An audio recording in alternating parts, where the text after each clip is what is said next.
Bem-vindos a mais um ReinoCast e hoje nós estamos aqui com, outra vez, convidados muito especiais, de novo aqui conosco, em primeira mão para vocês, vocês que já estão amando esse cara, Dr. Beck Buca, tudo bem, doutor? Tudo bem, pastor Eduardo. Obrigado pelo E hoje convite. com a presença mais do que especial, do pastor Marcelo Gomes. Tudo bem, pastor? Tudo bem, obrigado pelo convite. Uma honra estar aqui. A honra é toda nossa e da equipe aqui do ReinoCast receber pessoas tão ilustres, tão dotadas de sabedoria, de entendimento, de conhecimento. Vai ser uma alegria poder aprender um pouco mais com vocês. Nós vamos falar um pouquinho hoje sobre teologia, sobre a igreja, sobre a história da igreja. Vamos falar um pouquinho sobre a reforma, sobre alguns personagens da reforma. Eu queria começar perguntando para vocês o que é a teologia. O que é teologia, Brian? O que é teologia, doutor? Olha, é engraçado porque a palavra teologia, originalmente, ela não era distintiva da teologia cristã. Os cristãos chamavam o estudo das suas doutrinas, na língua latina, por exemplo, de doutrina, né? O texto De Doutrina Cristiana de Agostinho era um texto de teologia. A teologia era referência ao conhecimento relacionado aos deuses no contexto grego.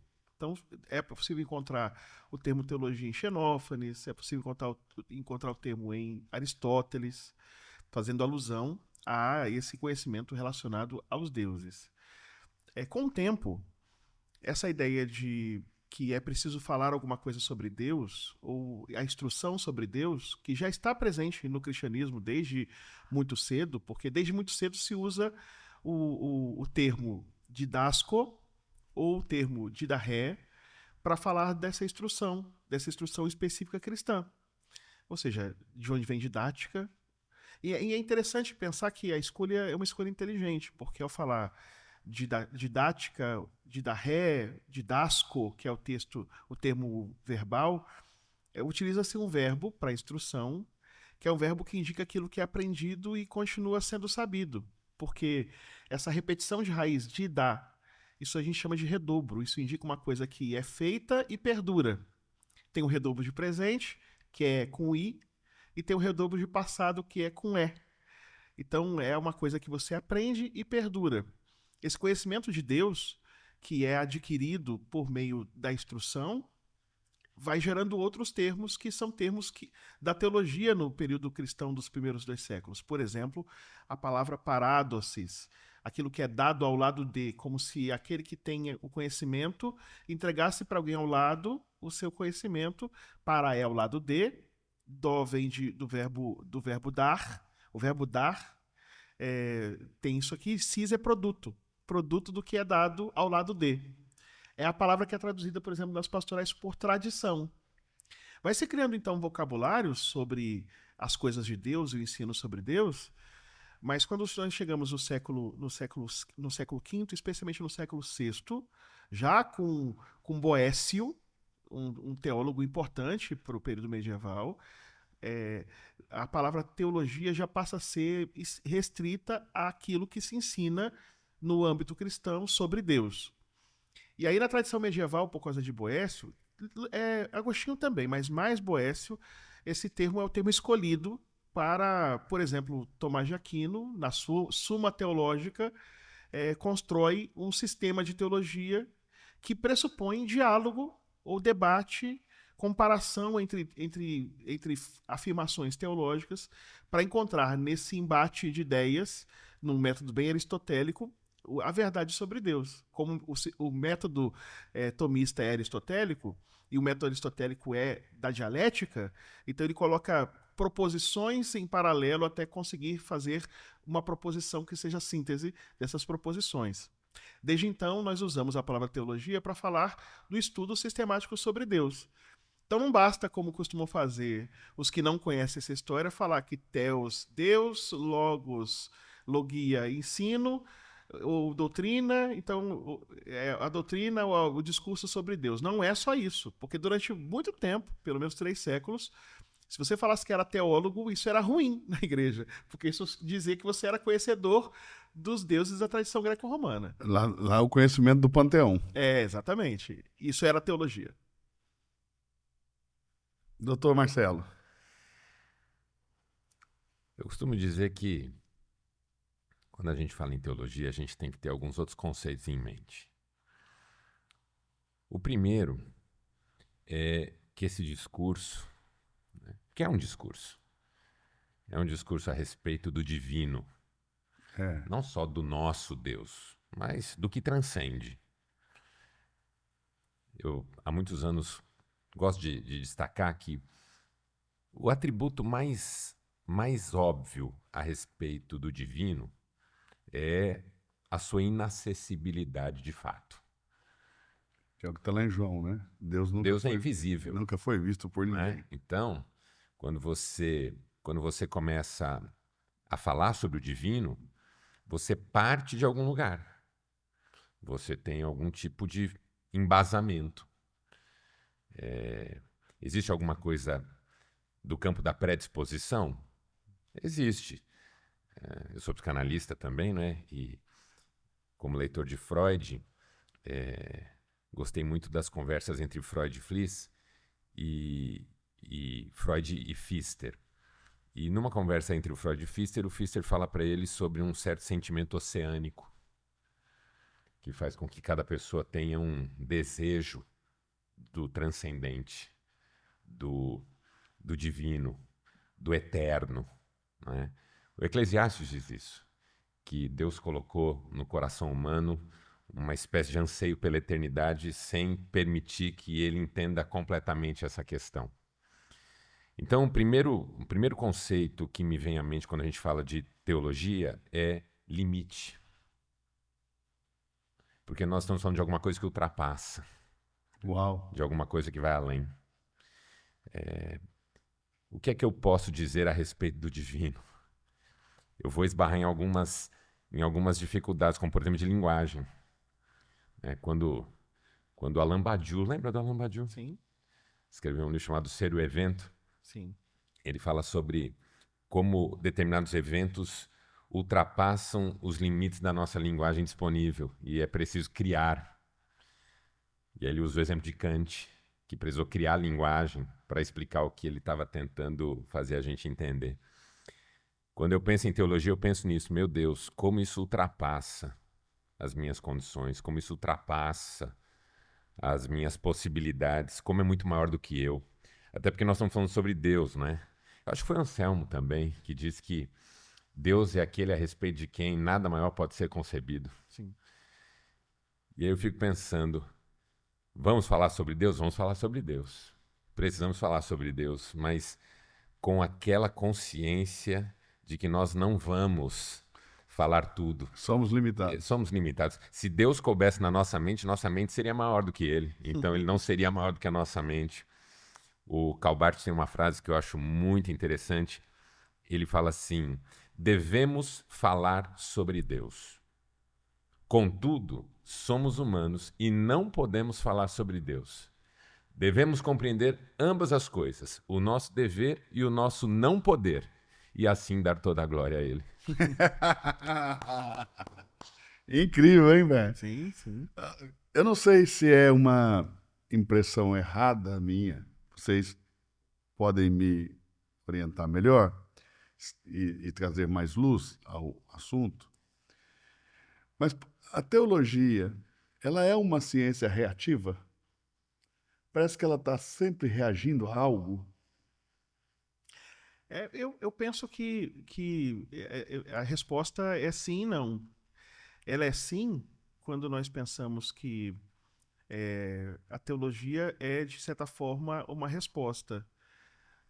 Ela pressupõe algum tipo de experiência de Deus. Friedrich Schleiermacher, aqui na Fé Cristã, diz que se tem alguma coisa que se pode dizer concretamente da teologia é que nós podemos dizer a partir da experiência subjetiva que Deus existe, porque de certa forma ele reverbera em nós. Então há, de certa forma, uma reação à experiência do sagrado, à experiência do divino. Mas ao mesmo tempo, como disse o pastor, Deus A gente pode usar várias linguagens, né? Para Rudolf Otto é totalmente outro, é o Deus abscônditus, é o Deus que é o mistério, o mistério fascinante. O encontro com ele gera admiração, o espanto, por isso que tem o verbo taumazo, de onde vem tauma também, que é espanto, e taumazo é espantar-se. Tem a ver com teos, ou seja, é o encontro com o sagrado, o encontro com o divino que gera essa reação. Então, a reação do espanto.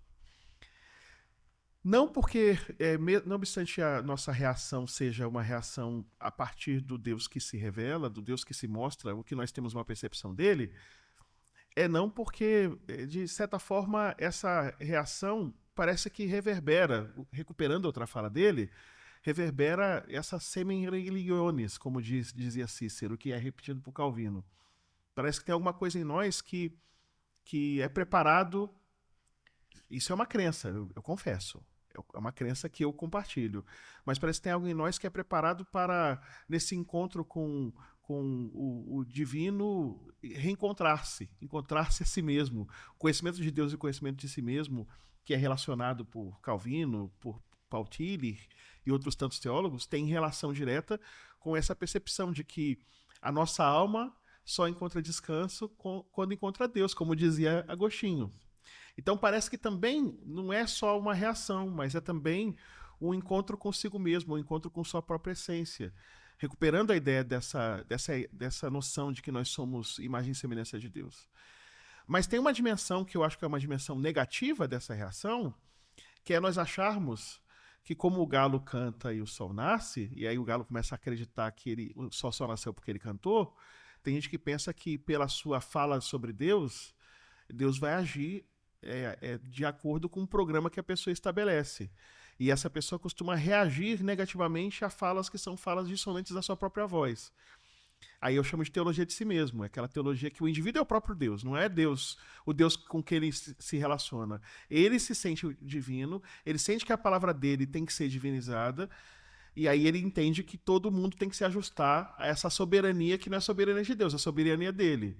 E aí você tem as apologéticas, que são apologéticas muito adoecidas, porque elas são intolerantes. Elas não aceitam a possibilidade de uma dimensão de mistério em que o que nós temos para responder é o silêncio. Eu tenho muito medo das pessoas que têm tantas certezas, das pessoas que têm tantas convicções, que têm muita coisa para dizer. Porque elas dizem tantas coisas e eu fico pensando... Perdão te interromper, o Rick Warren fala que quem sabe todas as respostas é porque não conhece todas as perguntas. E aí é fundamental pensar que na própria etimologia de resposta, a resposta é resposta, é coisa posta. Então, ao responder, na verdade, o que nós fazemos é abrir novas questões, cuja resposta definitiva é mostrada no sentido de verdade. Verdade, outra palavra interessante, verdade em grego é aletheia. As pessoas falam aletheia porque costumam latinizar as palavras, mas é aletheia.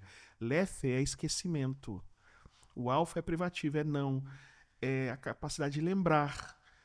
Então, pressupõe o contato com a divindade, a possibilidade de lembrar desse contato e dirigir a sua vida em cima disso. E não a capacidade de dizer a coisa certa e fazer com que todos digam essa coisa certa, senão nós vamos para o inferno. Isso é muito mais próximo do gnosticismo do que do cristianismo, por exemplo, no Novo Testamento.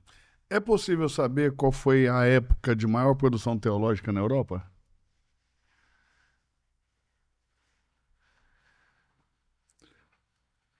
Olha, eu vou te dizer que, assim... Foi pós-Segunda Guerra ou antes da Segunda Guerra? Com dados consolidados. Existe um fervor teológico na Europa no século XVI, tanto católico quanto protestante, por causa da Reforma Protestante. Tem tanto textos... A produção de Lutero é monumental. Até hoje não concluíram as obras de Lutero em alemão, de tantos textos que ele produziu. São obras monumentais. Então é época de muita produção teológica.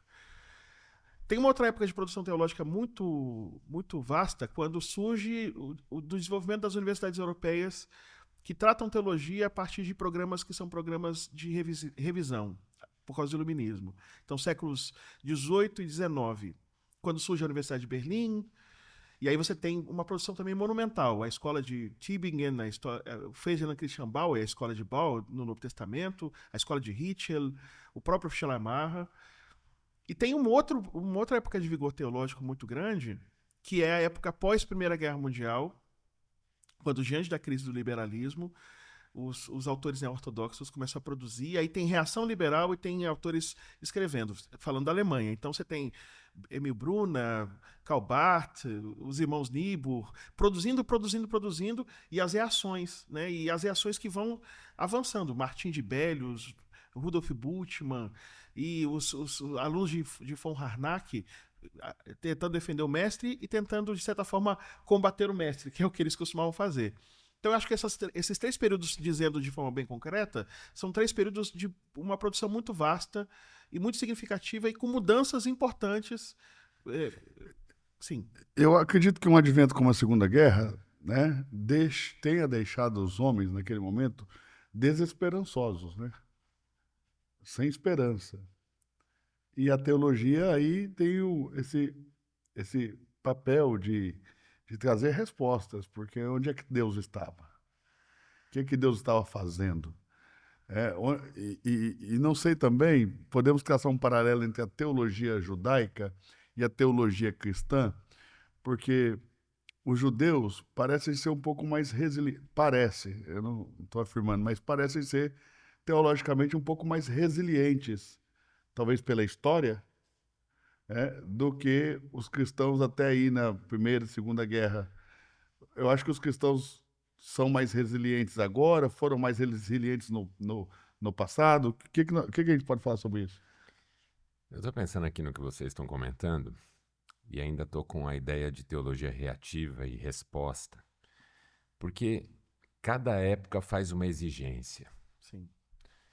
Então, por exemplo, eu como pastor, se você me coloca uma questão como colocou, período mais fértil do ponto de vista teológico, eu não consigo deixar de olhar para a revelação em Cristo do que é toda a verdade a respeito do divino. Não é? Você vai ter o apóstolo Paulo como o grande primeiro teólogo da igreja, porque embora Jesus é a revelação plena, né, nele habitava corporalmente toda a plenitude de Deus. O apóstolo Paulo vai dizer isso. Não é? Jesus não fez teologia como a gente costuma falar, porque não escreveu, né, não elaborou, mas ele é o objeto da teologia cristã, objeto com todo respeito, no sentido de que é para ele que nós olhamos quando fazemos teologia. Então, a resposta da igreja iniciante para o fenômeno Jesus Cristo, para mim também entra nessa lista que o Dr. Brian fez a respeito de momentos decisivos na história. Aí você vai ter, por exemplo, Agostinho de Hipona e tudo que ele traz de reflexão. São tempos diferentes, cada tempo tem a sua característica, né? Depois o próprio Tomás de Aquino, que foi mencionado aqui, né? A reforma, a contra-reforma, essa coisa das respostas. Então eu não consigo muito julgar quais foram os tempos mais intensos de resposta, mas que, de certo modo, o cristianismo sempre foi convocado a responder à história. E que é o que eu acho que talvez a gente precise resgatar hoje. Não é? Eu não sei se o cristianismo continua sendo esse player, né, como a gente fala no mundo corporativo, esse protagonista no mundo de hoje, respondendo às questões Parece que nós estamos dando respostas antigas para problemas atuais, novas, né? E vocês falando sobre teologia ainda, né? Eu também estava lembrando aqui de uma questão do Dr. Sigmund Freud, que era um crítico da religião, muito crítico da religião. Tanto que eu vi até o Pondé falando, não sei se você chegou a ver esse vídeo do Pondé. Não. Que Freud diz que o religioso é como a criança, né? Ele volta a ser criança, a confiar que tem alguém cuidando dele. A diferença é que o das crianças é real, enquanto o do religioso é imaginário. Então, aí que tá. Freud dizia que Deus é uma projeção. Olha aí. Ou seja, a necessidade de um pai, de um cuidador, de alguém que proteja, é alguma coisa que o ser humano busca e precisa exteriorizar e relacionar algo, alguém, enfim. E aí o Dr. Ryan falou uma coisa que é muito interessante. E é uma questão que eu tenho também levantado nesse ambiente mais pastoral e até da minha clínica, porque as pessoas trazem suas questões de fé quando querem falar das suas emoções. Uma vez que nós não estamos mais nesse lugar do labor teológico, né, isso de alguma maneira se esvaziou. Deus não é só uma projeção do Pai exaltado, como Freud diria. Deus também virou uma espécie de amigo imaginário. Sim. Amigo imaginário? Que é quase uma elaboração psicótica da fé, no sentido de que eu coloco do lado de fora a expressão mais fidedigna do meu interior, do meu desejo, dos meus traumas, das minhas lacunas. Então, é um Deus que fala para mim o que eu quero ouvir. Sim. É um Deus que me dirige na direção que eu já estava inclinado a tomar. É um Deus que me aprova naquilo em que eu já me aprovei anteriormente. É um Deus que me viabiliza aquilo que eu já intencionei. Enfim, o Deus amigo imaginário, como eu brinco, é o Deus que é a exteriorização daquilo que eu não consigo admitir em mim. E voltando para o tema teologia, que eu acho que é o tema central aqui nosso, uma das coisas que os grandes teólogos da história sempre reconheceram é que só sabemos a respeito de Deus aquilo que de fato ele quer revelar. Porque a multiplicidade do fenômeno religioso tem a ver exatamente com essa coisa do ser humano responder aos fenômenos naturais, aos fenômenos da vida, a partir das suas próprias pressuposições. Então, assim, os céus declaram a glória de Deus, como diz o Salmo? Sim. O firmamento anuncia a obra de suas mãos? Sim. Mas fazer a leitura disso não é fácil. E as religiões estão tentando fazer isso e elas estão dando as respostas mais variadas. Então, o que nós de fato podemos saber sobre Deus tem muito a ver com o que ele está disposto a revelar. Por isso que teologia e revelação andam juntas, não é? E Jesus é a revelação Máximo. absoluta, máxima, plena, suprema. Então, como que você foge ao risco do Deus amigo imaginário ou ao risco do Deus projeção que a psicanálise, de alguma maneira, criticou e denunciou? É voltando aos princípios, às diretrizes, aos valores da revelação, que para nós é Jesus Cristo e a Bíblia Sagrada, que é a palavra de Deus, porque dá testemunho de Jesus Cristo. Tanto no Antigo Testamento, que prepara a vinda do Messias, no Novo Testamento, que anuncia que ele chegou e que ele voltará. Então, essa talvez seja uma das questões dessa igreja de hoje, para voltar a ser protagonista no mundo. Voltar à revelação e voltar a essa postura obediente, submissa, de fé diante da palavra de Deus. O senhor falou nos nossos traumas internos. Esse conceito de trauma, ele é um conceito relativamente novo ou já é um conceito bem antigo? Quando a gente descobriu que era um trauma e a teologia, ela dialogou, Brian, com a falta de esperança após esses eventos como Primeira e Segunda Guerra? Pois bem, vamos começar com a ideia de... o pastor falou da Segunda Guerra. A Segunda Guerra colapsou grande parte da teologia produzida na Europa, porque... E é uma segunda mesmo? Não. Pois segunda, entre aspas, muitas aspas, porque é um conflito que eu acho que ele é marcante porque gera em quem promoveu essa guerra, porque as duas guerras são promovidas na Europa, envolvem os territórios que eles também já tinham, de certa forma, desequilibrado, porque para quem vive em África e Ásia, não é nem a Primeira e nem a Segunda Guerra, porque quem viveu na China a Guerra do Ópio, a Primeira e a Segunda, para eles é a Quarta Guerra, se é que não seja a quinta ou sexta. Então a gente acaba vendo isso pelo vislumbre dos europeus que perdem sua condição de conforto. Mas o fato é que isso que eles chamam de Segunda Guerra provocou uma crítica gravíssima sobre os antigos postulados, porque os religiosos aderiram, por exemplo, ao nazifascismo. E como os religiosos aderiram, como é possível uma religião após Auschwitz? Como é possível educar após Auschwitz? É a pergunta de Adorno. Como é possível construir uma teologia que seja uma teologia que fale de Deus como se nada tivesse acontecido? Então vão surgir teologias como a teologia da morte de Deus. Ou seja, experiências teológicas que são experiências teológicas que de certa forma, problematizam muito mais o que apontam para a esperança. A esperança ficou represada. E para liberar a esperança de novo, foi preciso um vigor teológico que passava pela sensibilidade com a pastoral. O que recuperou a teologia pós-Segunda Guerra Mundial foi a pastoral. É, por exemplo, o Jürgen Moltmann, que descobre um autor chamado Mark Bloch, um filósofo da esperança, escreve a teologia da esperança, uma teologia que, de certa forma, fala como é possível avançar depois de tantos horrores. Ou a teologia que as pessoas criticam só por causa do aspecto do engajamento com o marxismo, da vinculação com o marxismo, que é a teologia da libertação. Mas ela tinha uma função. A função era como é que Deus pode falar num mundo pós-Concílio Vaticano, que estavam tentando refazer o caminho da comunicação com as Mas essa teologia da libertação dos irmãos Boff aí, não é uma coisa recente?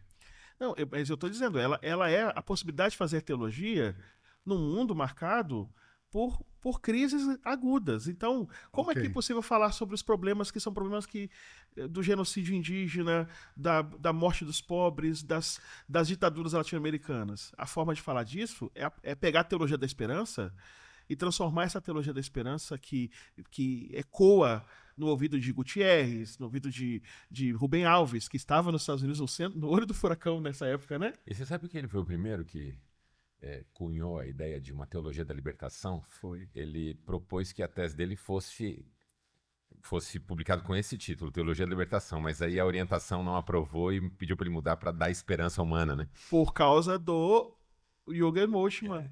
Ou seja, aí eles queriam seguir a europeia e acabou que o Gutierrez acabou levando os créditos, né? Levando os créditos. Mas essas teologias tinham serventia, elas eram muito importantes. Então, a pessoa que não sabe nada de teologia, que simplesmente faz uma teologia de adesão, e que fala assim, não presta para nada, é um monte de comunistas que querem, na verdade... Não, assim, era a única forma, às vezes, de você ter indígenas que iam entender como era possível se identificar com os padres. Era a única forma de operários apanhando na porta de fábricas e olharem para o padre, por exemplo, ou para o pastor e identificarem alguém que falava a linguagem deles. É a época dos padres operários. Perceba, não obstante muitas críticas que eu tenho para a maneira como se construiu a teologia da libertação, os exageros, por exemplo, da opção preferencial pelos pobres, é uma coisa muito questionável. A brincadeira que a gente fazia no seminário a teologia da libertação fez uma opção preferencial pelos pobres e os pobres fizeram uma opção preferencial pela teologia pentecostal. Exatamente. Mas, não obstante essas críticas que podemos fazer, nós não podemos desabilitar o esforço de falar de Deus em tempos difíceis. E eu acho que esse é o problema. Inclusive... Isso é falar de Deus em tempos difíceis, né? A Segunda Guerra Mundial, e eu brinco que, perguntando para o Dr. Brian, né, provocando se é a segunda mesmo, porque assim, a Segunda Guerra Mundial é a continuação da primeira. Sim.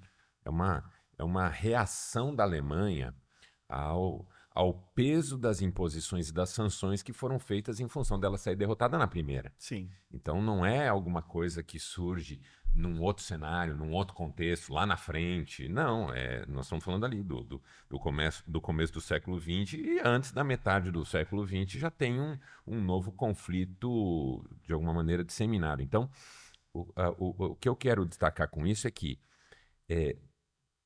isso que está acontecendo na Europa, na primeira metade do século, é o modo como se desfecha alguma coisa que começa com a Reforma Protestante.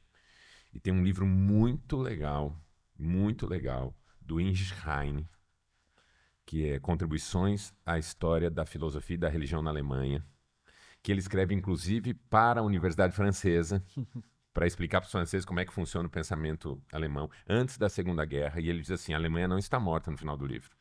Ela está dormindo. O dia que ela acordar, franceses peguem armas.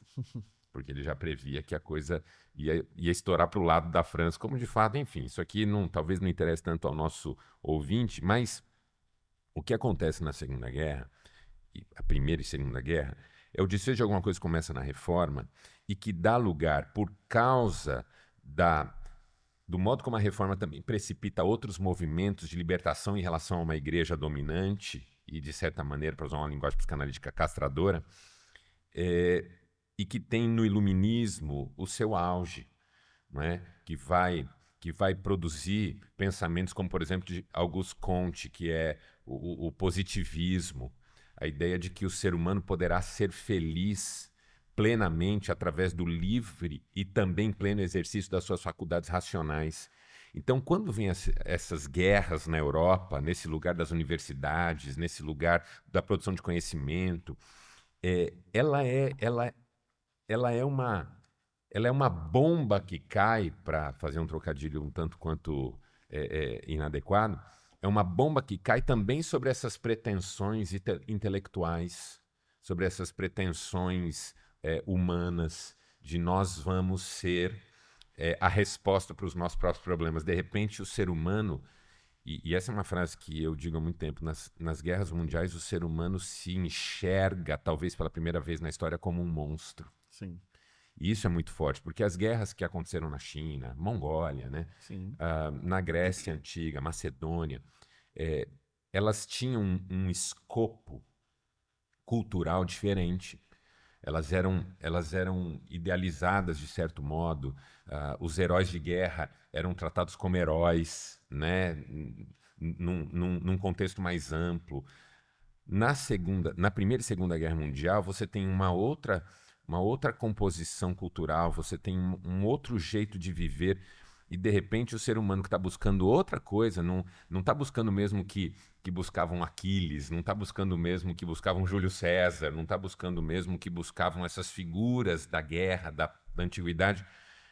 Ele percebe que o mundo é diferente, que alguém pode apertar um botão e soltar 2 bombas em Hiroshima e Nagasaki e matar indiscriminadamente milhares, no processo milhões de pessoas, né? Um Hitler que consegue capitanear um movimento que leva milhões de judeus e outros povos e outras minorias à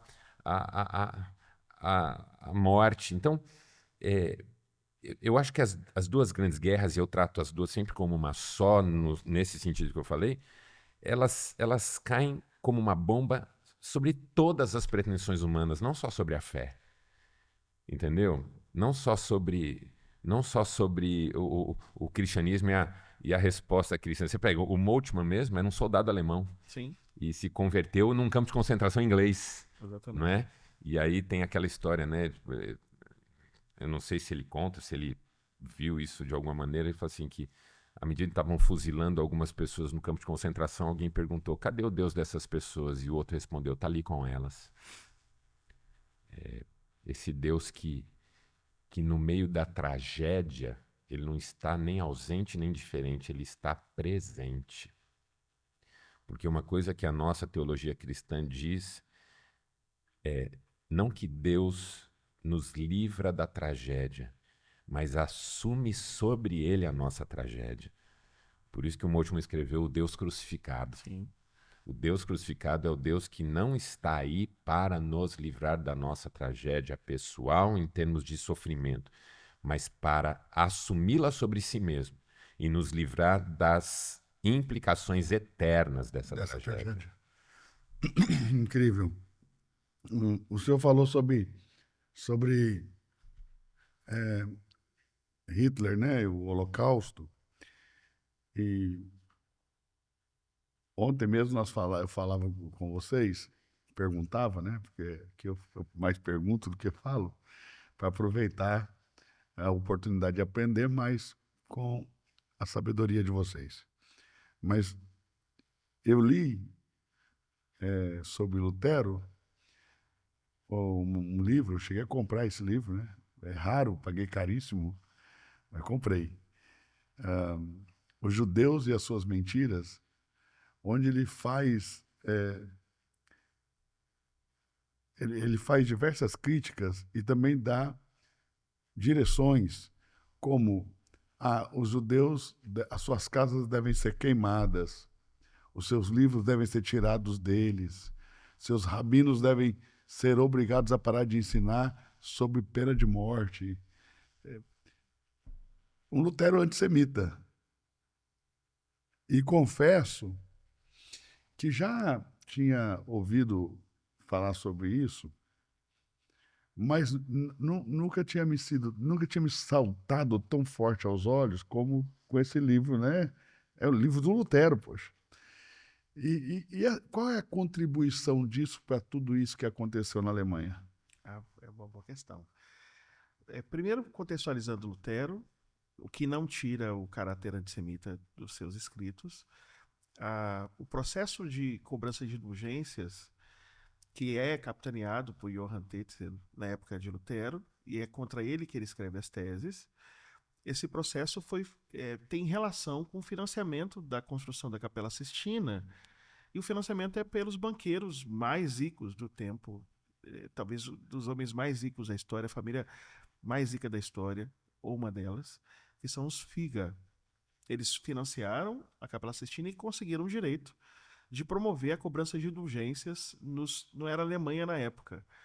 Você tem alguns estados, que são estados, muitos deles ligados ao Sacro Império Romano Germânico, e o estado que Lutero está... Como se fossem principados. Principados, né? E o príncipe eleitor, que vota na eleição do imperador do Sacro Império Romano Germânico, do estado de Lutero, a Saxônia eleitoral, ele se chama Frederico Sábio. E aí é interessante como a acumulação de riquezas se dá nesses grupos judaicos, era interessante para o príncipe, e por isso havia espaço para Lutero criticar esses que acumulavam capital e que tinham um marcador étnico que era serem judeus. Isso é recuperado por Hitler com a adesão e a conivência de muitos grupos religiosos alemães, contra os quais se levanta um grupo significativo dos que eram chamados de igreja confessante. Barth participava disso. Tem um autor muito famoso no Brasil, que as pessoas gostam muito de ler, Dietrich Bonhoeffer, né, que chama Bonhoeffer, né? O Dietrich Bonhoeffer, mas ele escreveu Vida em Comunhão, Discipulado, vários textos. Ele é um desses pastores da resistência contra esse aprisionamento da religião. E ele vai para o campo de concentração e é morto. Foi o primeiro a dizer: estamos diante do anticristo. Sim. Quando Hitler começou a sua campanha de resgatar o espírito alemão, né, o orgulho alemão. Sim.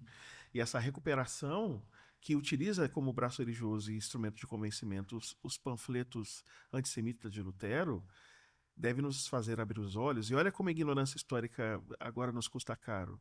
Porque você tem a retomada desses discursos totalitários, esses discursos que são discursos que se assemelham muito, obviamente com algumas modulações, e há a cooptação de grupos religiosos inteiros porque entendem que essa moralidade, esse ultranacionalismo, essa moralidade pública disseminada por isso, tem a ver com o evangelho, e esquece que o evangelho também tem a ver com justiça, com o reconhecimento de que a diversidade não nasceu do demônio, ela nasceu do Deus que é o Deus da multiforme graça. Por mais que a diversidade tenha as suas agruras e as necessidades de ajustes e adequação à vontade divina, mas o fato é que o mundo é plural, o mundo é colorido, o mundo tem essas dinâmicas que são dinâmicas que são de muitas maneiras diversas, porque Deus fez o mundo assim, e isso está presente no discurso bíblico sobre criação, por exemplo.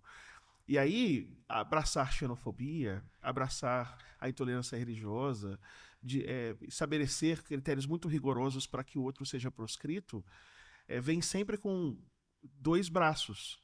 Um braço é o braço desses discursos que se acumularam na história e hoje estão sendo revisados e estão sendo aceitos ou reaceitos, readmitidos como discursos que devem ter circularidade pública. Isso é em Portugal, de onde eu vim, na França, que quase isso venceu, na Espanha.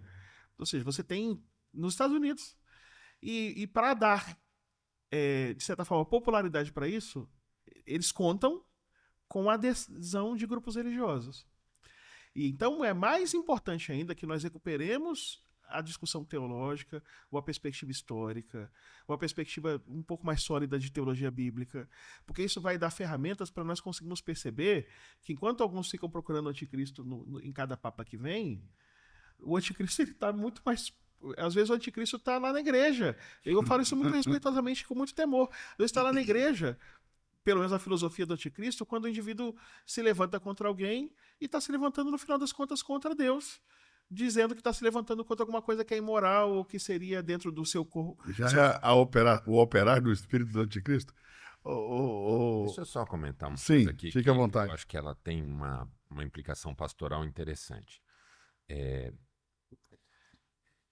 Quando o ser humano lança a mão, lá no contexto original do Éden, que é a questão da escritura em Gênesis, do fruto do conhecimento do bem e do mal, a primeira coisa que acontece é que os olhos de ambos se abrem e imediatamente reconhecem que estão nus e se escondem. De um ponto de vista de uma exegese um tanto quanto mais, que é o meu campo, né? Um tanto quanto mais do conhecimento a respeito do ser humano, da sua estrutura psíquica, do modo como ele funciona, o fato é que ali o que eles cobrem, à medida em que se reconhecem como nus, são as suas diferenças.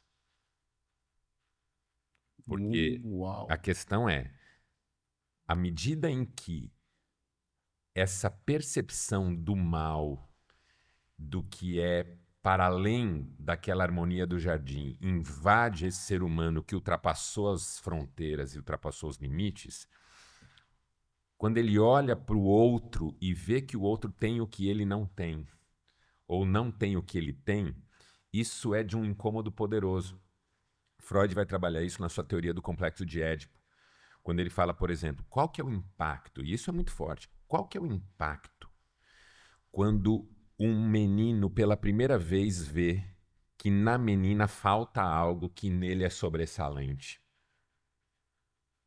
Qual é o impacto psíquico dessa descoberta na menina, que vê que no menino há algo que nela falta? Porque essa é a base, por exemplo, de fenômenos muito humanos como a inveja. Qual que é o detalhe da inveja? O detalhe da inveja é que você descobre no outro algo que falta a você. Ou em você algo que falta ao outro. E aí, quem é melhor do que quem? À medida em que se reconhece que um tem e o outro não tem. Então, onde é que eu quero chegar com essa conversa? Quando o ser humano percebe diferenças, isso é, de um ponto de vista psíquico, assustador. Porque a diferença, ela não é acolhida nesse lugar da multiforme graça, ela é acolhida nesse lugar das comparações. Porque vamos jogar limpo, gente. Nós estamos falando de coisas muito elevadas aqui, mas o ser humano é baixo. E o tempo todo nós estamos fazendo o quê? Nos comparando uns com os outros. Os pastores estão se comparando com os pastores colegas, os empresários estão se comparando com os empresários, as mulheres estão se comparando umas com as outras, não é? É sobre os traços da boca, é sobre a largura do nariz, é sobre a sobrancelha, é sobre dinheiro, quanto alguém sobre tem na carro, conta, qual entendeu? carro anda, Qual carro que tem mais motor, Então nós estamos o tempo todo nos comparando. Desde o Éden, lidar com as diferenças é pesado, é complicado. Então, o que a gente faz? Cobre as diferenças. E cobrir as diferenças está na base desse nosso comportamento proselitista, desse nosso comportamento intolerante. Né? Ninguém pode ser diferente de mim. Ninguém pode ser diferente de mim. No contexto teológico, que é o nosso contexto aqui de conversa hoje, é a base da nossa indisposição para aceitar qualquer um que pense diferente, ainda que seja em assuntos de absoluta irrelevância prática. Não é? Então, assim, o que importa quanta água se usa num batismo? Mas isso, na igreja, virou uma questão de cisão. Sim. Não é? O que importa... Implica na soteriologia daquela comunidade. Por quê? Porque a diferença é rejeitada a todo custo. As diferenças são, desde o Éden, assumidas como um problema. e não como uma bênção. E o Dr. Brian está falando uma coisa aqui sobre Deus, que Deus é o criador das diferenças. Sim. Deus é o criador das muitas cores, Deus é o criador Deus é o criador dessa natureza que não tem uma árvore igual a outra em todo o mundo, não tem uma digital igual a outra em todo o mundo, não existe uma pessoa igual a outra em todo o mundo. Só que quando nós vamos para esse lugar da igreja, para esse lugar da fé, nós estamos tentando produzir crentes iguais, que pensam igual, que agem igual. Gente, vamos falar a verdade. Hoje as denominações, Brian, estão todas iguais. Sim. Não importa que igreja você esteja, o culto é o mesmo.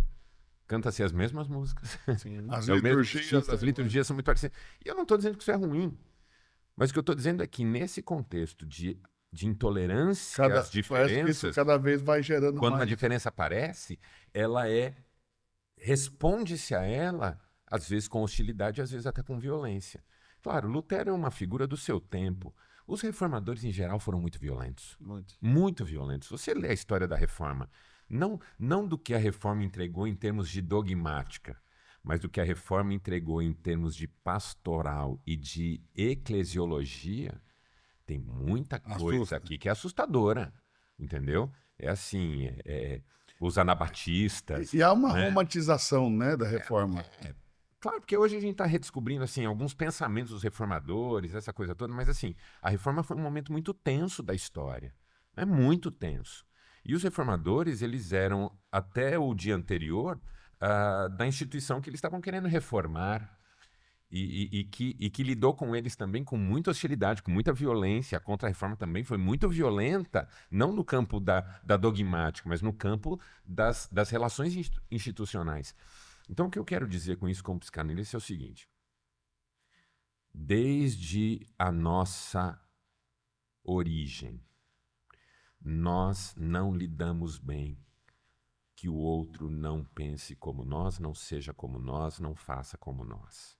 Desde os primórdios, nós nos revelamos intolerantes, nós nos revelamos hostis às diferenças, nós nos revelamos incapazes de dialogar.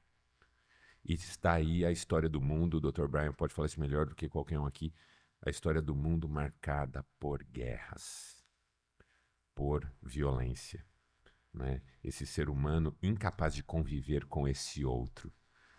Essa é uma frase que você falou do Bonhoeffer, ele falou que Deus não fez o outro como eu o teria feito. É espetacular. Isso aqui é uma coisa que a gente precisa entender de uma vez por todas. Deus não fez o outro como eu teria feito. Doutor Blaine,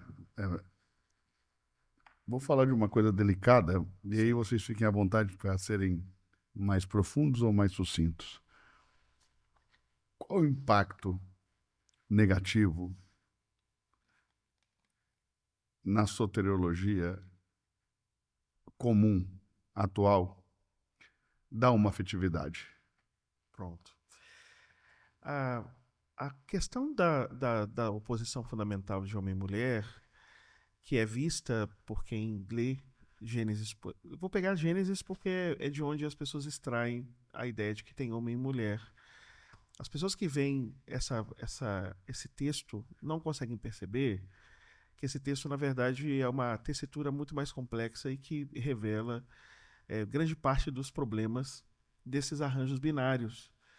Perceba. Agora, a partir do que eu falei até aqui, as pessoas já ficam de orelha em pé e vai falar assim, vai negar então que existe homem e mulher? Não, eu não vou negar. Eu quero mostrar onde é que nós chegamos com isto, tá? No princípio criou Deus os céus e a terra. É uma dimensão dúplice. A terra, porém, era sem forma e vazia. É uma dimensão dúplice. E desde o princípio o caos se vincula a uma duplicidade. Aí, quando Deus faz a luz, haja luz, e doravante, falando dos luminares, um luminar para governar o dia, um luminar para governar a noite e as estrelas. É tríplice. Quando fala das plantas, plantas que dão fruto, semente e gramíneas. É tríplice. Quando fala de animais que rastejam, também é tríplice. Se nós olharmos a sequência, a ação que é ordenadora, é uma ação marcada por triplicidade. Quando chega para falar que Deus fez Adão, fez a humanidade, perceba, não é Adão, Adão. A palavra lá é humanidade. Humanidade. Diz que fez homem e mulher, macho e fêmea. É uma duplicidade, é caos. E colocou neles a sua imagem. Homem e mulher sem Deus, caos. Homem e mulher com Deus é viável. Isso era para ensinar para as pessoas que a relação entre os diferentes só é viável se eles olharem para si não pelas suas diferenças, mas olharem naquilo que os identifica ambos diferentes como são com Deus. Isso é uma regra para analisar não apenas arranjos familiares, que é o contexto original, é para dizer para judeus em situação de muita dificuldade que eles precisam ter arranjos familiares ligados a Yahvé. Ligados, lá está Elohim, mas é ligados a Deus, ao Deus de Israel. Mas isso também nos dá uma dica sobre como nós lidamos com diversidades. As diversidades precisam ser vistas, até naquelas que nos incomodam, como possibilidades que nos devem fazer olhar para Deus, como aquele que ajuda-nos a resolver a diversidade. E não é por meio do corte, não é por meio da cisão, mas é por meio do reconhecimento de que existe dignidade inerente em todo ser humano, porque é a imagem de Deus. Calvino vai dizer que, não obstante a imagem de Deus seja obnubilada pelo pecado, como todos são portadores da imagem de Deus, é necessário conservar essa dignidade. Então, o primeiro problema a ser resolvido em relação à homoafetividade é que essas pessoas precisam ser enxergadas como seres humanos que têm que ter respeitado a sua dignidade. Tratá-los como adversários e como inimigos é um pecado contra Deus, porque eles são seres humanos e carregam em si dignidade inerente. Passa muito por essa intolerância de todos tem que ser igual, né?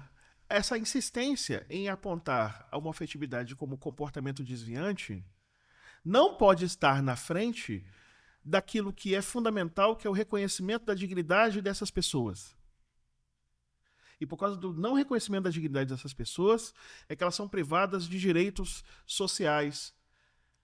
Se elas, numa compreensão teológica de que aquilo é pecado, e diga-se de passagem, não há problema nenhum de compreender assim, eu vou explicar por quê.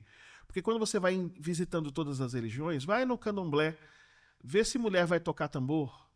Ou seja, você tem arranjos que são arranjos de proibição, de interdito, em toda religião. Isso precisa ser entendido como parte da identidade daquela religião. Então não é homofobia, uma determinada denominação religiosa, dizer que a homoafetividade seja pecado. Como não é também discriminação de gênero quando coloca a mulher de um lado e o homem de outro. Isso é arranjo religioso. É a partir da crença. E ninguém é obrigado, graças a Deus, a ser parte de uma religião. Se quer uma religião que entende diferente, procure uma igreja inclusiva. E a igreja inclusiva vai ter um outro arranjo e uma outra consideração que talvez contemple um indivíduo que tem uma outra compreensão da fé. Mas o que eu quero destacar, eu não quero chamar atenção para isso. Ok. O que eu quero destacar, na verdade, é que ao não colocar como princípio fundamental a questão da dignidade humana e da necessidade de preservação dessa dignidade... Aí você afeta a soteriologia. Aí você começa primeiro a colocar os direitos da pessoa humana, da dignidade básica. Por exemplo, a pessoa tem um relacionamento que é um relacionamento estável com o seu parceiro, e esse relacionamento estável o indivíduo pode ter, por causa da configuração de como se determina direito de herança, ele pode ter o direito de herança. Aí tem gente que é contra, porque acha que, tirando o direito de herança e criando dificuldade e tudo mais, você vai coagir essas pessoas a se tornarem a imagem e semelhança daquilo que você imagina que elas deviam ser. Ou seja, prejudicar, tornar a vida deles pior, só porque eu entendo que, religiosamente, que o que eles fazem é errado. Isso é tocar na dignidade delas, é ultrapassar uma fronteira que não deve ser ultrapassada, pastor. Então eu digo para ti o seguinte, que isso não diz necessariamente, primeiro, respeito apenas à soteriologia, mas é uma má construção da antropologia teológica. Uma antropologia teológica mal resolvida, que não entende na hierarquia de assuntos que a prática sexual não é mais importante do que a dignidade humana. A dignidade humana está acima, em minha opinião, da ideia de como o indivíduo faz sexo e de como quais são as suas ações no que diz respeito ao pecado. E também uma incompreensão de que se isso é pecado e perdura, isso teria implicação soteriológica. Então, como nós vamos fazer com todas as outras questões que também nós poderíamos ter uma visão estrita da Bíblia, mas que são mantidas porque não existe essa obsessão pelo sexual? Em algumas igrejas, essa dificuldade soteriológica é até para que a pessoa se aproxime de Cristo. Não é nem o pós também, né? Sim, mas... Porque assim, o pós, eu compreendo que se a pessoa se converte, ela, de alguma maneira, vai ser conduzida a viver aquela fé que aquela comunidade pratica e vive. Mas tem se tornado, para alguns, um impedimento de salvação. E por que eu estou tocando nesse assunto? Porque viralizou recentemente uma conversa Sim. com um influenciador famosíssimo, que é o Carlinhos Maia, onde a ele foi dito que ele poderia ser salvo, mas com detrimento da herança ou do galardão do reino. Né? Bom, e aí você tem, então, alguém oriundo de uma comunidade de fé que acredita na possibilidade de um homoafetivo, de uma pessoa homoafetiva, se chegar a Cristo para a salvação. Ainda que ele acredite que ele vai sofrer algum dano futuro, mas há aqueles mais radicais que dizem não, essa pessoa não pode ser salva. Então, deixa-me dizer sobre o que eu penso em relação a isso. Quando nós enumeramos as listas, que são listas que as pessoas... Os catálogos de vícios e virtudes que dizem quem é que vai herdar o reino dos céus, quem não herdará. E aí, dessas listas tem lá efeminado, mas também tem mentiroso, né? Efeminado, sodomita, mentiroso, o que faz facção, né? A concentração, a obsessão por sexo que há na igreja faz com que nós só enxerguemos o efeminado. E aí nós somos capazes de pressupor que há salvação para aquele que é mentiroso, porque é só um probleminha social. E para quem é efeminado, não tem salvação de forma alguma, quando na verdade é uma incompreensão desses catálogos que são presentes no Novo Testamento. Esses catálogos, eles não são para nós ficarmos expulsando pessoas do céu ou colocando pessoas no céu, mas eles são orientações pastorais. Lá também fala do adúltero, né? Eles são orientações pastorais para que a comunidade compreenda qual seria a moralidade standard, padrão para aquela comunidade. E isso é normal em grupo religioso, que você defina um comportamento padrão. A pergunta é, quando o indivíduo não consegue viver esse comportamento padrão, como se resolve? Aí não é mais só essa lista aplicada e jogada a goela abaixo dos outros. Aí você tem que ver como é o tratamento pastoral para problemas que são duradouros e que precisam de tratamento. E aí você tem que olhar nos mesmos textos, tem que olhar na Carta aos Coríntios, primeira e segunda, o longo tratamento de um indivíduo que teve um problema de natureza moral, de uma relação com sua própria madrasta, e que parece que ele ecoa na segunda carta de Paulo dizendo, primeiro fala para agir com bastante rigor e depois fala para que ele não seja conduzido em demasiada tristeza, para que ele não acabe perdendo até a sua própria vida. Ou seja, existe um processo de natureza pastoral que envolve escuta, acolhimento, amor, afeto, respeito ao tempo das pessoas, compreensão, discipulado. Se nós fizéssemos isso e indicássemos, como indicamos, que a prática homoafetiva é um pecado, isso não seria um problema. Porque, honestamente... Por um outro lado, teria pastor. Porque apesar de nós declararmos, né, a prática homoafetiva é um pecado, sim. Por um outro lado, eles são acolhidos, são tratados, são cuidados com dignidade. O problema é que quando a gente abraça uma agenda radical e começa a tentar virar players políticos para começar a fazer com que não haja mais a existência dessa diversidade sexual por meio da coação pública, nós não estamos mais falando de religião e de atividade pastoral. Nós estamos falando da utilização da coação por meio dos poderes políticos instituídos, poder de polícia, poder de justiça e assim por diante. E aí já não é mais... Mas isso para ambos os lados, né? Não, porque é uma polarização, uma radicalização, e ambos os lados têm se valido disso para... É porque você me perguntou, de um lado, Aí eu posso, se você me dá mais 30 segundos para falar nesse esquema do dois-ladismo, eu Sim. posso dizer. A única diferença, pastor, em relação a essa coisa de que é um lado e outro lado, e eu reconheço que é que o outro lado é minoritário. O outro lado já apanha. O outro lado já é discriminado a toda a vida. O outro lado já é considerado como antinatural. O outro lado já é considerado, sofre na escola. Os que eu conheço choram e dizem Tá, assim. mas o outro lado não no aspecto político, né? Porque se o outro lado é minoritário, como é que ganha? Como é que ganha? Não, e aí esse outro lado é essa alimentação de loucura que eu acho que não vai levar a lugar nenhum. Aí as pessoas ficam, alguns querendo utilizar isso para dizer que a justificativa é a militância desse grupo, e o outro usando isso como justificativa para dizer que é a militância é do outro grupo, e aí fica uma oposição irreconciliável.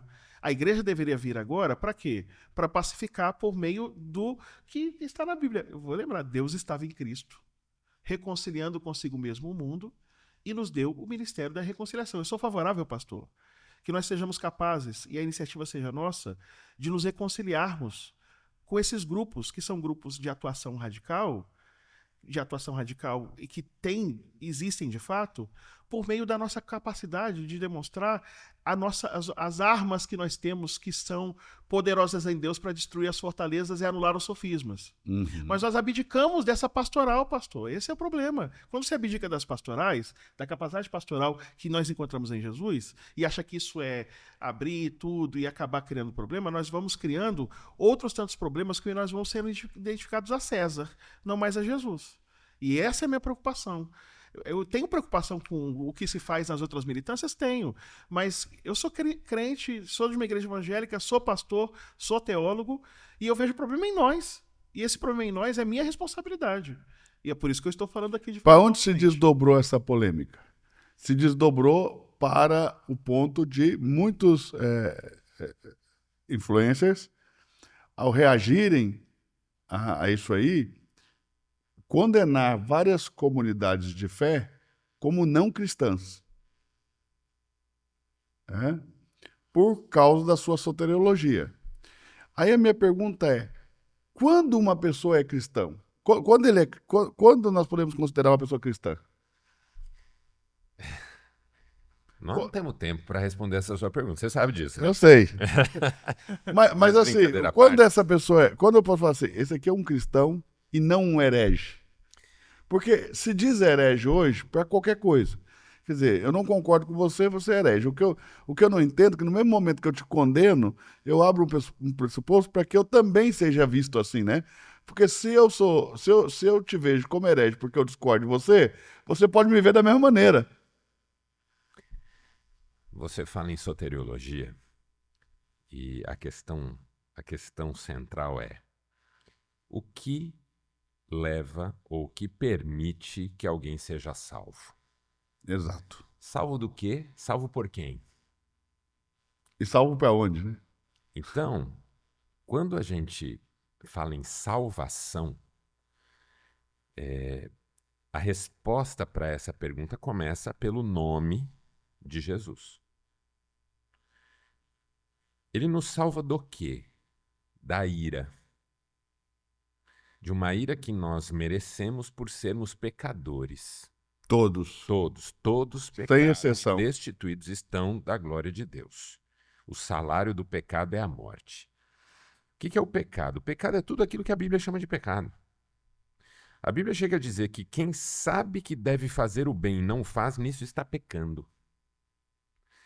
O pecado não é sobre o que a gente faz na Bíblia, é sobre a nossa natureza, acima de tudo. O pecado não é uma lista de comportamentos inadequados. O pecado é uma condição. Nós somos pecadores.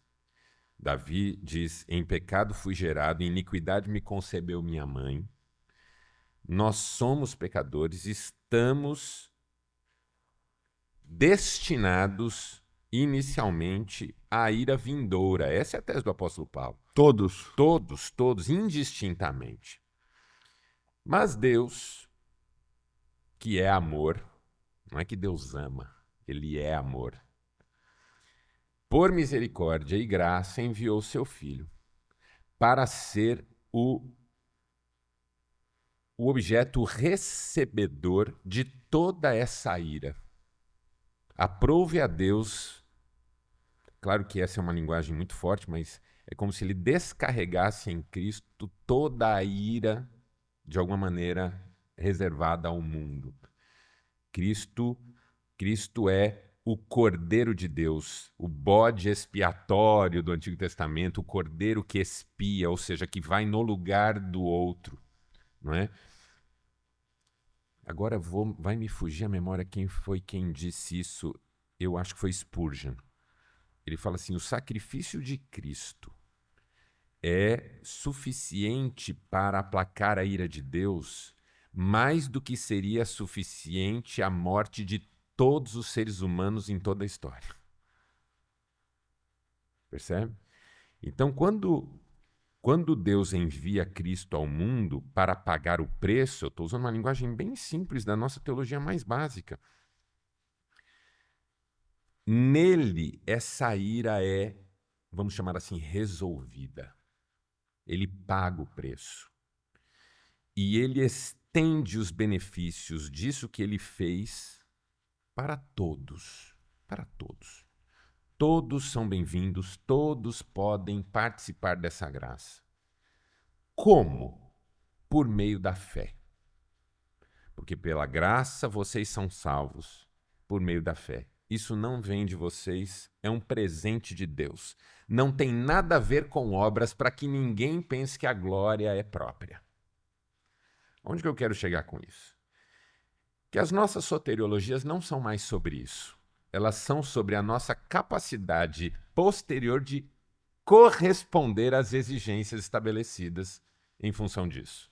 Ou seja, o plano de salvação já não é mais como antigamente. Nós não somos mais salvos pela graça, mediante a fé. Nós somos salvos desde que mantenhamos a conduta que se exija. Eu não vou entrar aqui no mérito se há uma conduta exigida ou não, porque há. Isso é uma soteriologia. Então, é aí que eu quero chegar. Porque assim... Esse é o ponto. O ponto é, qual de nós deixou de ser pecador depois de salvo?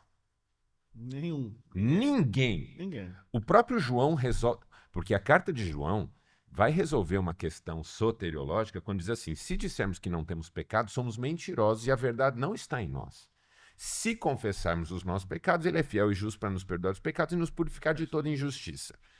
Temos um advogado, Jesus Cristo, o justo. E essa expressão, o justo, é fundamental, porque não é que temos um advogado que nos defende ou defende a nossa justiça. Temos um advogado que nos defende por ser ele o justo. Sim. Uau. Né? Então, ele não é só um advogado. Ele é, acima de tudo, aquele que faz a expiação, porque ele, sendo justo, nos compartilha a sua justiça. O que eu quero chegar com isso é o seguinte: o conceito de graça é um conceito que nós precisamos resgatar e, de alguma maneira, compreender. Por quê? Porque se eu te der esse tablet aqui, ele é meu, eu te dou, é seu, você vai me perguntar, mas quanto que eu tenho que te pagar? Nada, é de graça. Ah, é de graça? É de graça. Mas, se você não limpar a tela todos os dias, se você não puser a capinha da cor que eu acho que tem que ser, se você não usar pelo menos 2 horas por dia, eu te tomo de volta. É de graça, Brian? Não.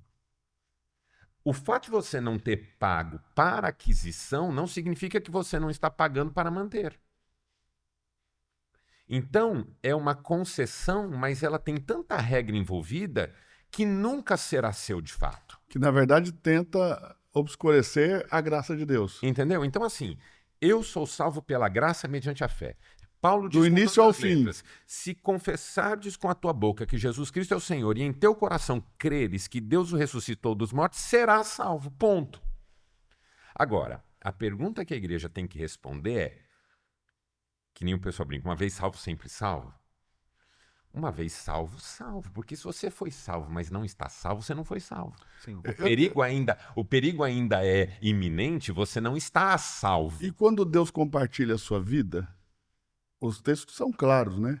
A vida que Deus nos dá é eterna. Que Deus não teria também outra vida para dar. Não, e aí é por isso que eu falo que não tem tempo para responder essa pergunta. Porque assim, a gente tem uma coisa cronológica aí. de os pecados que nos foram perdoados pelo que Cristo fez na cruz são aqueles que nós cometemos até o dia da nossa conversão. Depois, não mais. A gente não tem a compreensão, que é uma compreensão muito mais ampla, de que os pecados pelos quais Cristo morreu são aqueles que eu cometi e cometerei até o fim da minha vida e que virão. Por quê? Porque o sacrifício de Cristo é totalmente suficiente. Agora, existem conceitos na Bíblia como de apostasia? Existem. Existem conceitos na Bíblia como desenvolver sua salvação com temor e tremor? Existem. O que é pecado tem que ser abandonado. Nós não somos escravos do pecado, diz a palavra de Deus. Nós somos livres, né? Deus destruiu em Cristo as obras de Satanás para nós não vivermos prisioneiros. O que eu quero deixar claro aqui para tentar responder um pouco sua pergunta, que eu acho que é impossível da gente responder nesse momento, é que quando o assunto é soteriologia, nós ainda não resolvemos, como igreja e no campo pastoral, sobretudo, se somos salvos pela graça ou se somos salvos pela sorte. Maravilhoso. É a primeira vez que eu vejo alguém assumir isso. Mas eu vejo aqui duas questões, né, muito importantes. Primeiro, parece que eu não confio nessa nova natureza que vai me transformar. Quando eu exijo da pessoa que ela se transforme. Mas isso não tem mais a ver.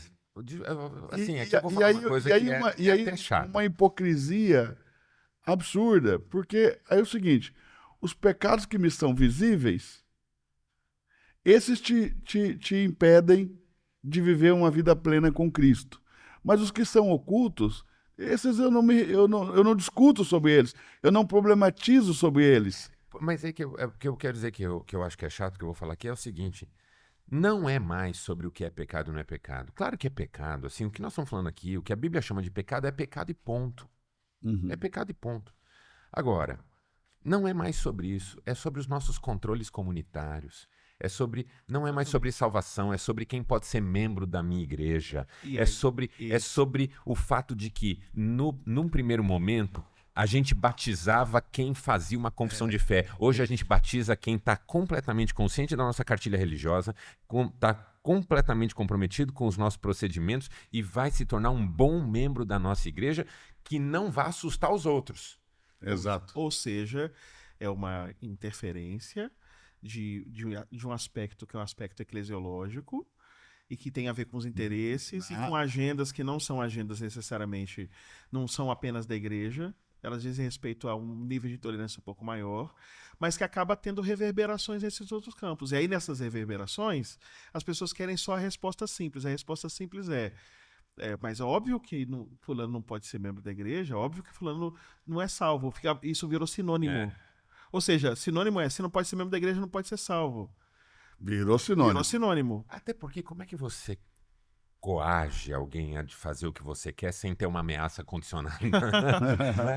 Por exemplo, uma vez se não for te lançando no inferno... Uma vez num debate entre... Aquela questão de que se fala na igreja de seitas e heresias, eu acho que isso aqui é um pouco rotulante demais, mas assim, tal igreja tem essa prática, e ela diz que quem não faz isso não vai para o céu.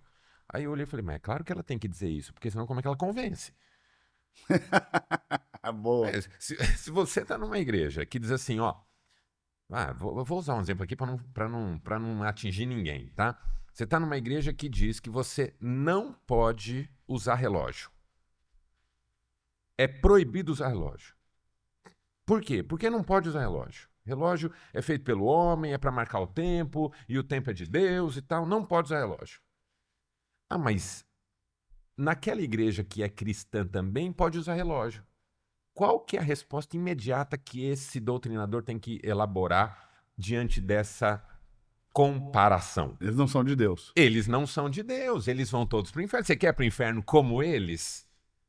Por quê? Porque se eu não fizer essa ameaça, eu não consigo sustentar essa exigência. Uau! Então, a verdade é que nós não estamos mais no campo da soteriologia. Nós estamos no campo de uma eclesiologia institucionalizada. E adoecida, né? Adoecida, obviamente. Porque, por exemplo, vamos lá. A gente fala da disciplina que foi tão tão apresentada e pelo apóstolo Paulo, como o Dr. Brian falou aqui, o apóstolo Paulo tentando tratar a questão do sujeito que dormia com a madrasta. Agora, nós não podemos esquecer que nós somos cristãos. Que disciplina Jesus impôs sobre Judas? Ou sobre Pedro? Que disciplina ele impôs sobre alguém que era membro do colegiado, estava em conspiração para a traição e teve os pés lavados tanto quanto os outros? O padre Antônio Vieira, né, e não se choquem comigo aí, os que ouviram a palavra padre já ficaram preocupados, Mas é incrível. mas é incrível. Vieira, ele é ótimo. É ótimo, Maravilhoso. né? O Maravilhoso. padre Antônio Vieira diz assim, 2 momentos na vida de Jesus. Um no deserto e o diabo dizendo para ele, te darei tudo se prostrado me adorares. E Jesus não se dobra diante do diabo. Segundo momento, Judas está com o diabo se apoderou de Judas, se apossou de Judas. E Jesus se dobra diante dele para lavar-lhe os pés. Uau. No primeiro, não dobrar-se é sobre não vender a alma. No segundo, dobrar-se é sobre ganhar uma alma. Oh. Genial. Então, assim, Vieira é incrível. Jesus Como sempre. é o nosso modelo. E Jesus não é aquele que expulsa alguém porque não está, não é aquele que repreende. Os discípulos vieram com essa demanda para Jesus. Tem outros aí fazendo coisas, mas não andam com a gente. Devemos proibi-los? Essa é a pergunta que os discípulos Essa é a fazem. pergunta. Foi. E Jesus diz, quem não está contra mim é por mim. Claro. Gente, eles estão ajudando. Essa foi a resposta. Eles estão pregando alguma coisa que a gente está pregando também. Deixa. Ah, mas eles não são dos nossos. E daí? Quer dizer, se não faz parte do meu grupinho, Entendeu? perde a autorização É de coisa falar do em nome de controle. Jesus. O controle é tão forte que o último momento entre Jesus e Pedro é um momento em que Jesus não lava a roupa suja, que eu acho espetacular isso. Gente, se fosse eu ia falar, Pedro, você viu o que foi? Você não me ouvir? Você tá vendo o que dá se você fazer as coisas do seu... Eu ia dar uma lavada de roupa suja federal. Jesus só pergunta, tu me amas? E aí Pedro responde ali de forma constrangida, eu te amo e tal, e a gente conhece a história. Aí Jesus diz, segue-me. Porque hoje você se veste, vai para onde quiser, mas um dia vai chegar o dia que você não vai poder se vestir e tal. E aí eles vão andando, e Pedro olha para trás, e o discípulo a quem Jesus amava está vindo. E Pedro pergunta, Senhor, e quanto a este? Jesus responde, se eu quiser que ele fique até que eu venha, o que te importa? O que Jesus está dizendo? Pedro, cuide da sua vida, deixe que da vida do outro cuido eu. Você está Genial. entendendo a força disso? Pedro Sim. é um controlador. Claro. Pedro estava sendo restaurado de um pecado, porque ele negou. E olha que coisa curiosa, né? A gente fala tanto que quem negar será negado. Pedro negou E foi amado. e foi amado. É espetacular isso. Por quê? Porque, como diz a Bíblia, a misericórdia triunfa sobre o juízo. Não, a frase icônica para mim é aquele, né? Diga aos discípulos e a Pedro. É espetacular. Por quê? Pedro é destacado, lembrado, Pedro amado. ouviu Jesus dizendo, quem me negar diante dos homens, eu o negarei diante do Pai dos anjos. Pedro ouviu essa frase. O quanto essa frase ecoa na cabeça dele agora que ele volta a pescar, que ele abandona qualquer pretensão de ser o que quer que seja. Só que, de repente, Jesus diz, ok, você me negou, mas eu ainda tenho planos para você. Pastoreie as minhas ovelhas. Então ele está sendo restaurado de alguma coisa que se não fosse essa experiência, nós poderíamos continuar dizendo que é o pecado que não tem perdão. Não fosse pela história do perdão que foi estendido a Pedro, nós poderíamos ficar nesse lugar de que negar não tem perdão. Mas Pedro negou e foi perdoado e foi comissionado e foi cheio do Espírito Santo. E aí, à medida em que ele está andando com Jesus, olha aqui que é a natureza humana. A primeira coisa que ele faz é perguntar do outro. E Jesus tem que responder, não é problema seu. E a gente consegue enxergar esse poder controlador de Pedro lá em Jerusalém, né? Entendeu? Chega lá. Sim. E aí, Porque Pedro também não sai da natureza humana isso de Não, forma... cheio do Espírito Santo, ele toma uma lapada de Paulo, que chama Pedro de hipócrita. Então, assim, não tem... Nós somos pecadores. E mesmo salvos, continuaremos pecadores até a glorificação. O que nos livra da nossa natureza não é a salvação nos livra da ira vindoura. O que vai livrar da O que natureza vai é livrar a da natureza é a glorificação. glorificação. É o Por isso que despojamento do corpo quando do ele pecado. vier, seremos tal como ele é. Amém. E aí o Jürgen Moltmann diz assim, ser é melhor do que o ter. Mas o devir é melhor do que o ser. Porque um dia nós seremos tal como ele é. Yeah. E aí, toda essa bobajaiada nossa terá passado. Incrível. É isso aí, pessoal. Quero agradecer ao pastor Marcelo Gomes, pastor Brian Kibuka, por esse rico tempo. Eu tinha tanta coisa para falar, tanta coisa para perguntar, mas acho que nós ficaríamos aqui o dia todo. Deus abençoe vocês. Estou saindo enriquecido. Estou saindo confortado. Estou saindo com os horizontes ampliados. Muito obrigado. Vocês são refrigério para a alma dos que têm sede. Obrigado.